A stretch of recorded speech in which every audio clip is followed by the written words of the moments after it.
Eh mes chers, bonjour et bienvenue pour ce petit rendez-vous de la pleine lune et pas seulement du 11 août aussi aujourd'hui, et c'est pas par hasard que je vous donne rendez-vous un jour avant cette pleine lune du lion qui n'est pas la moindre.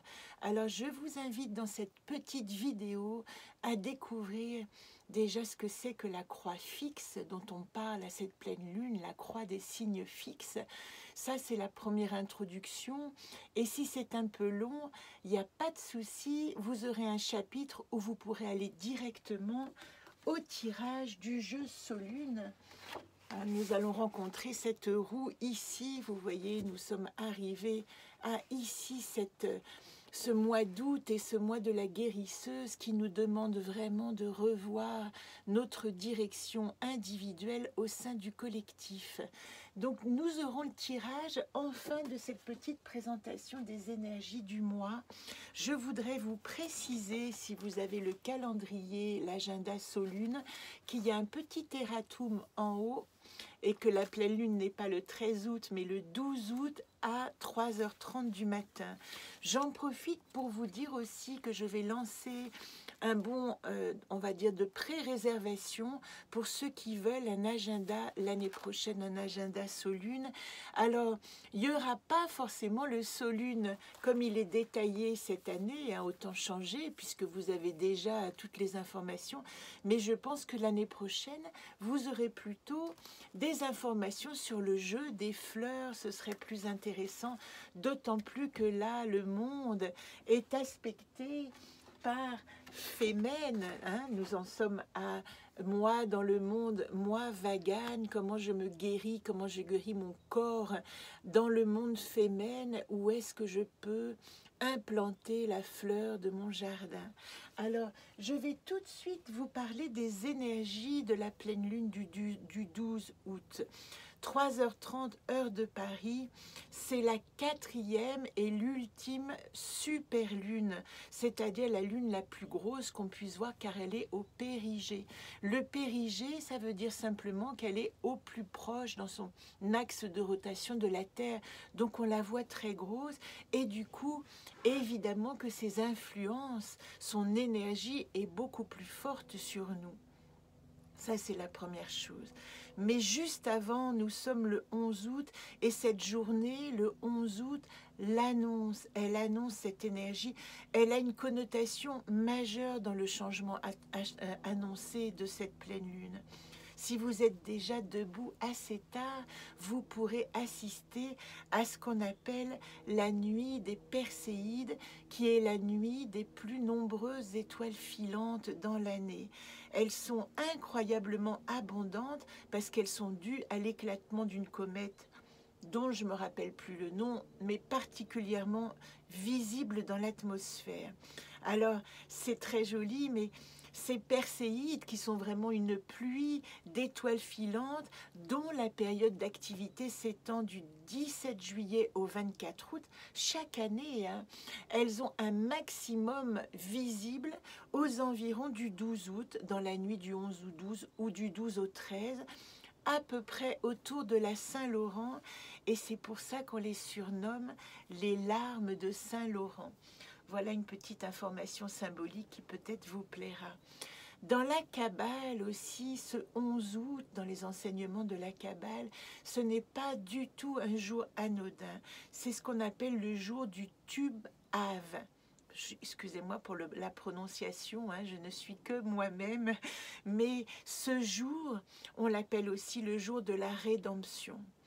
Il est, dit-on, le seul jour de l'année où la lune et le soleil ont, d'une manière exacte, comment dire, des influences qui sont absolument au même niveau. Le soleil représente la lumière, la lune représente l'humain, l'humanité, et tous deux, dit-on, ce jour-là, sont connectés dans un équilibre cosmique parfait, ce qui nous permet de ressentir nos énergies et spirituelle et de la lumière qui nous est transmise et interne, intérieure de la lune que nous émanons ou dont nous recevons comment dire, les énergies de manière exacte. Lune et soleil sont dans une exactitude de puissance énergétique. Vous voyez ce que ça veut dire? Ça veut dire que ce jour-là, dans cette journée-là, nous pouvons vraiment être dans toute la globalité de notre être. Alors, l'aspect majeur de cette pleine lune, et je vais vous la montrer tout de suite, elle est dans ce qu'on appelle la croix fixe, ici. Je vais vous mettre un point, si vous arrivez à la voir sur cette croix, vous la voyez, c'est un grand carré de la croix fixe.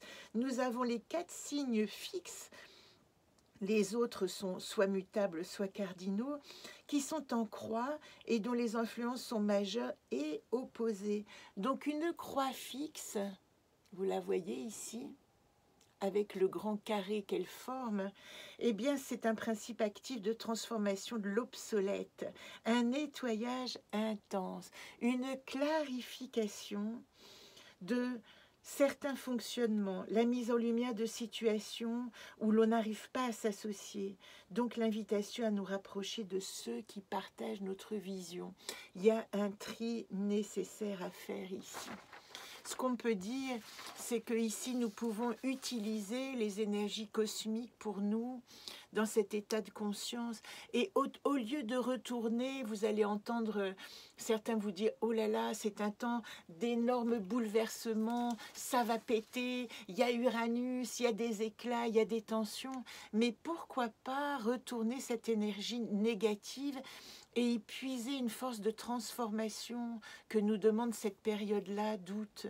De quelle manière les grandes crises de l'existence ont-elles servi votre évolution? C'est la question principale. C'est ce qui peut secouer, mais vraiment fortement ici à la pleine lune, parce que le soleil et la lune sont dans leur opposition maximale et dans leur égalité de force également. Alors la question c'est, comment vivez-vous votre polarité? Bien, mal. Quel est le défi que reçoit notre âme maintenant pour choisir? Soit nous nous ouvrons à une dimension supérieure, ouvrir notre pensée, changer la rigidité de nos structures, trouver la confiance intérieure pour devenir totalement nous-mêmes, soit nous les subissons, ces énergies, et franchement, c'est pas super intéressant de subir des énergies qui nous agitent autant. Alors, pour résumer, nous avons d'un côté le taureau fixe, signe de terre, opposé au scorpion, et je vous rappelle que c'est notre nœud nord, le taureau, opposé au nœud sud du scorpion, notre direction d'évolution depuis janvier 2022 qui nous dit qu'est-ce que tu vas ancrer dans la réalité une fois que tu te seras débarrassé de tes anciennes peaux. Alors ça, c'est le premier angle de cette croix, la première opposition. La deuxième opposition, c'est évidemment cette pleine lune en Lion, cette pleine lune du soleil en Lion, mais qui, elle, est en Verseau.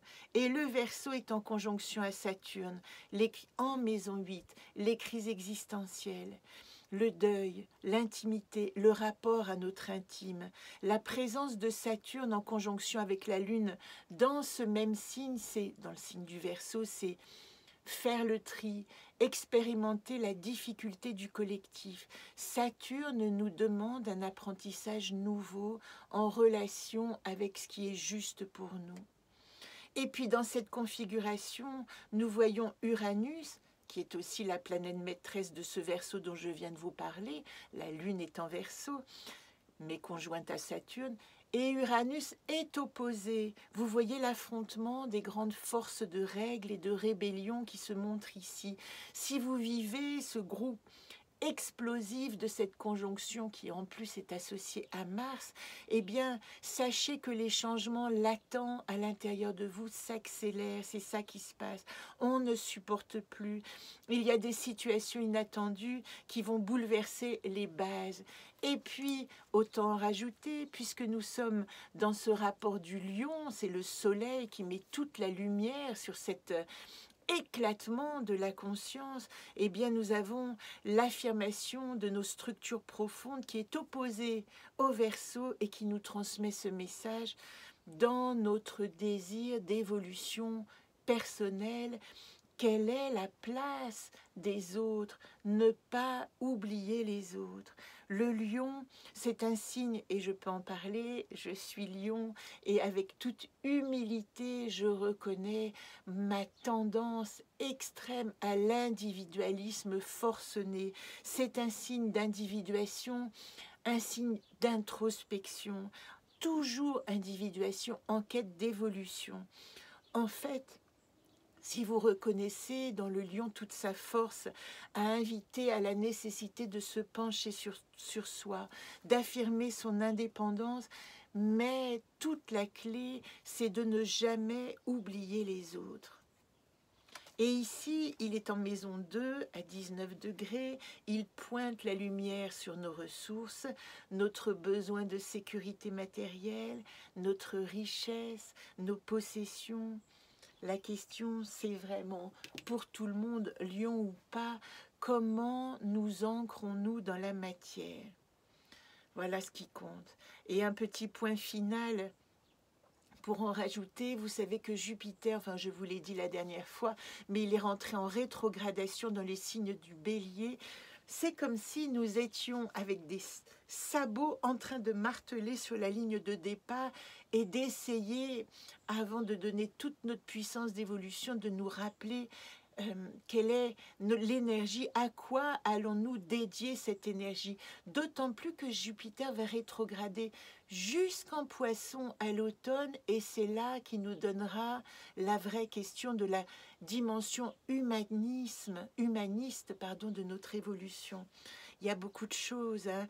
Prenez le temps de regarder, prenez le temps de relire, de comprendre que nous sommes dans une évolution personnelle, très individuelle, et pourtant il est nécessaire plus que jamais de ne pas oublier les autres, de ne pas plonger dans des visions idéalistes, mais d'ancrer notre identité dans la matière. Et je vais terminer cette petite réflexion sur le 11 et 12 août, sur cette pleine lune majeure. N'en doutez pas, prenez toutes les agitations comme des possibilités de garder les pieds sur terre et d'avancer, même si vous êtes un peu secoué, même si vous avez le sentiment qu'on vous pousse un peu dans le dos, un peu brutalement, eh bien gardez l'équilibre. C'est pourquoi je vais vous proposer le tirage Solune de la pleine lune. Alors, je vais simplement tourner la caméra pour que vous puissiez voir nos deux cartes ici. Vous voyez, voilà. Nous avons ici la roue Solune qui nous dit que nous sommes actuellement en cycle de pleine lune à nouvelle lune, moi, Vagane, dans le monde féminin. Comment est-ce que je m'ancre en tant que fleur de mon jardin dans la matière? Et le tirage que je vais vous faire maintenant va simplement vous orienter. J'essaie de bien diriger la caméra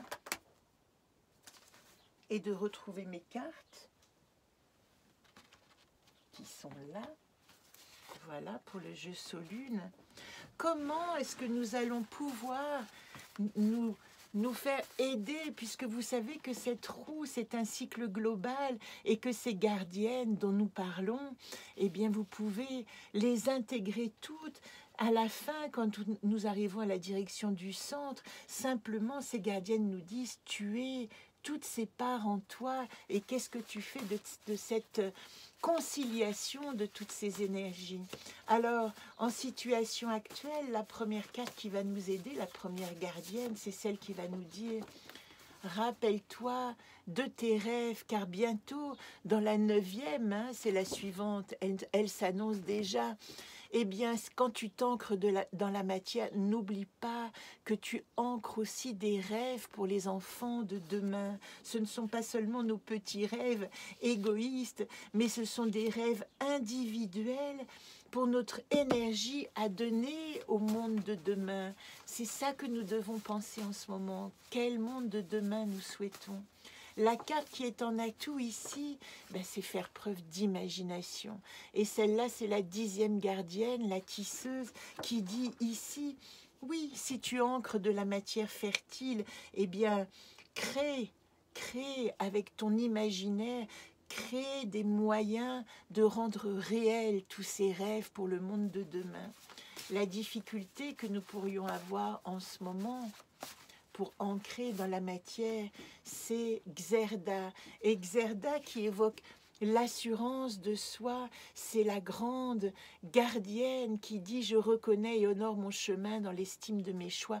C'est la confiance. Xerda nous dit, cette 11e, vous voyez, nous avons 9e, 10e et 11e gardienne. C'est comme si tout le cycle, et là la 8e, tout le cycle des gardiennes se déroule sous nos yeux. Et Xerda nous dit, rappelez-vous d'avoir confiance, rappelons-nous d'avoir confiance dans ce chemin que nous choisissons, que personne nous empêche ou que personne nous fasse douter de la beauté du chemin que nous entreprenons maintenant.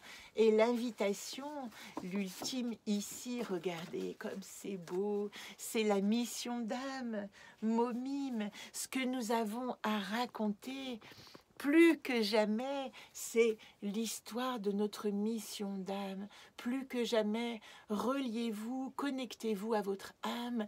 Dans cette nuit de pleine lune, demandez à votre âme où veux-tu aller et dites à votre corps je suis prêt à t'accompagner de toutes mes forces tangibles dans la matière, et puis que votre esprit, lui, eh bien, couronne et bénisse ce chemin que votre âme a choisi. Et je vous donne rendez-vous lundi prochain pour vous parler du 15 août et de cette magnifique date qui est l'absolue bénédiction de notre chemin. Alors, très belle pleine lune à vous.